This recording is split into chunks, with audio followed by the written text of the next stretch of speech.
Chair recognizes the gentleman from North Carolina for 5 minutes, Mr. Bishop. Thank you, Mr. Chairman.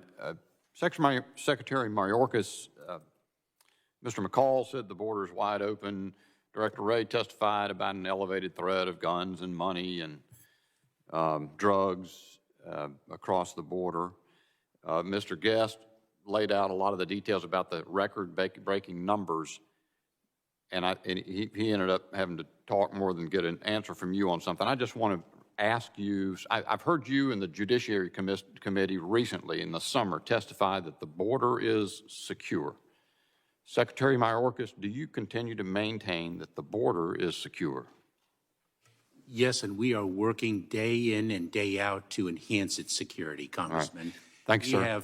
We have remarkable. I get it. I just wanted to make sure that still is your assessment. Director Wray. It is, and it's very important, if I may. Well, I know there's just not enough time for a lot of explanation, and you've got written testimony and so forth. I just wanted to understand that that's your position still. I think it is a position that denies reality, respectfully, but I wanted to give you the opportunity to say, no, I think the situation's changed or something like that. Director Wray, do you believe that the border is secure?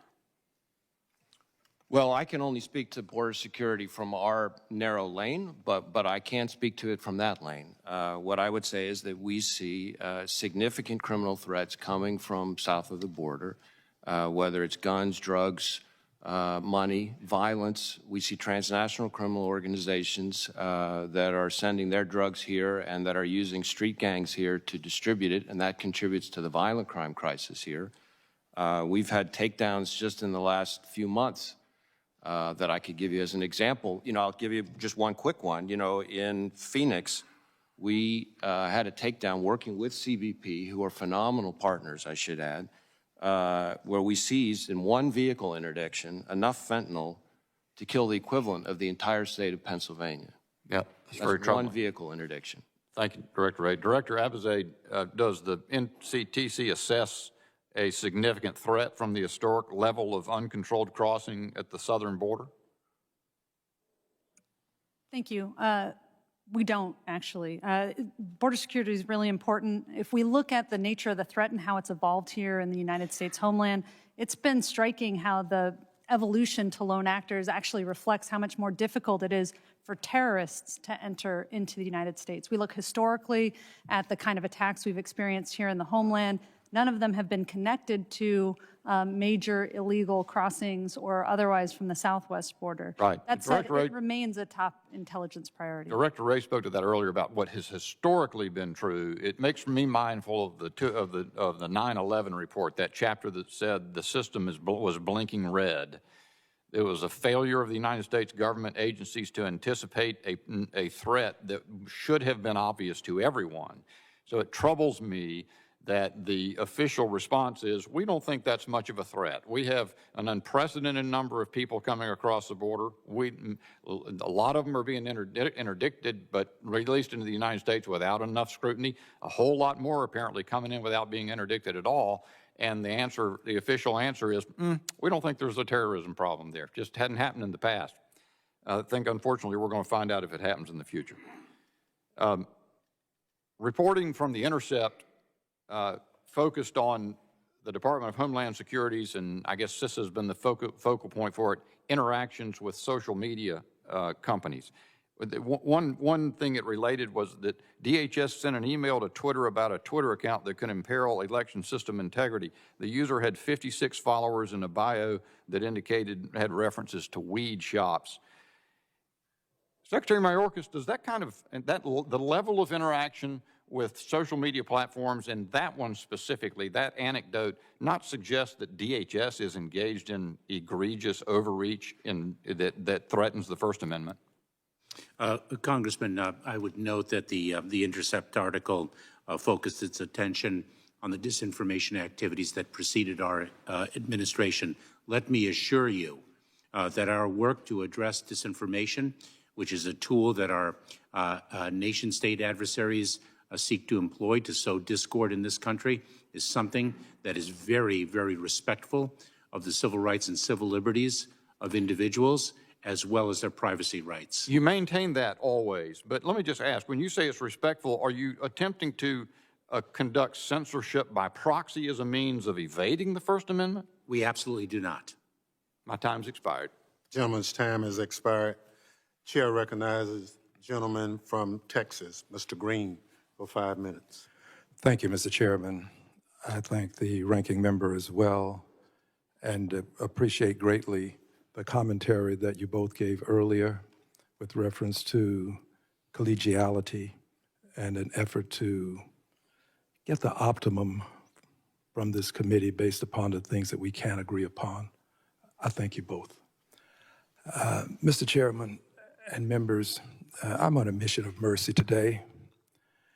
I'm on a mission of mercy because of our immigration laws and a need for comprehensive immigration reform. Please allow me to call to your attention, Mr. Secretary, the case of one Mr. Jaime Avalos Rosales. I'd like to have additional conversations with you about this because there is no way for me to give you the intelligence necessary at this time, the entirety of it. In 1996, Mr. Avalos came to this country at the age of 1 year. In 2013, he received DACA. He graduated from a high school in Houston, Texas, Bel Air High, 2014. No criminal record, Mr. Secretary. Married his wife, Yariana, and they now have a child who's approximately 1 year of age.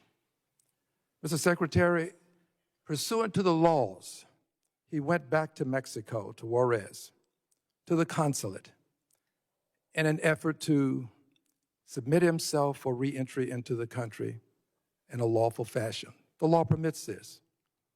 It was discovered that he was brought back to Mexico at about the age of 7, came at the age of 1, taken back at the age of 7.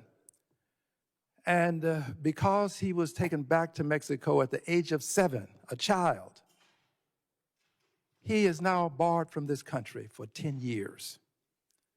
He had an appointment with the consulate, went there in good faith, came here as a child, went back as a child, and because he went back as a child, he is now barred for 10 years.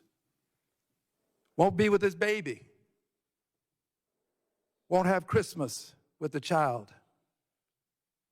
A very sad circumstance that if it doesn't impact one's heart, I'm just sorry for the lack of sympathy and empathy that some people may have. So I'm appealing for some help. He's not a criminal. He didn't bring himself here. He didn't come on his own volition. He came as a child. And I'm trying my best to bring him home. I'm going to Mexico to visit with him. I'll be taking his wife and his baby. She's an American citizen. Baby was born in this country. They'll be going with me. I'd like to bring him home. And I would like to ask as much help as I can get from you and from our government. Let me say this before you give a brief response. I appreciate President Biden. He inherited a tough job, tough position, but he knew what he was inheriting, and he has taken up the challenge admirably, admirably. And I compliment you on doing the best that you can under the circumstances that exist and the laws that exist. The border is about as secure as it can be given the laws that we have. It is lawful for people to ask for asylum. That's lawful. It is lawful for us to consider the request. About as secure as it can be given the laws that we have. You can't change the laws, but we can. And that's why many of us keep insisting on comprehensive immigration reform so that we can deal with the situations that include Mr. Jaime Avalos Rosales. This needs to be dealt with. Shouldn't be banned because his mother took him home to register his birth as a child of 7 years. There is a law that requires persons who leave the country once you're here to go back to your consulate and then apply and be given consideration. But if you leave and come back to the country prior to your making that application, you're banned. So I'm hoping that we can do something to help him. And I'd like to know if I can visit with you, talk more with you about this, and many other cases, of course, but I'd like to visit with you. I yield to you, sir. Mr. Secretary. Congressman, I am, of course, not familiar with the case that you have described. I can say that U.S. Citizenship and Immigration Services, the agency that deals with the administration of our legal immigration system, receives on almost a weekly basis cases that present tremendous heartbreak and sadness because of how broken indeed our system is. And those pleas for mercy come from both sides of the aisle. Gentleman's time has expired. Chair recognizes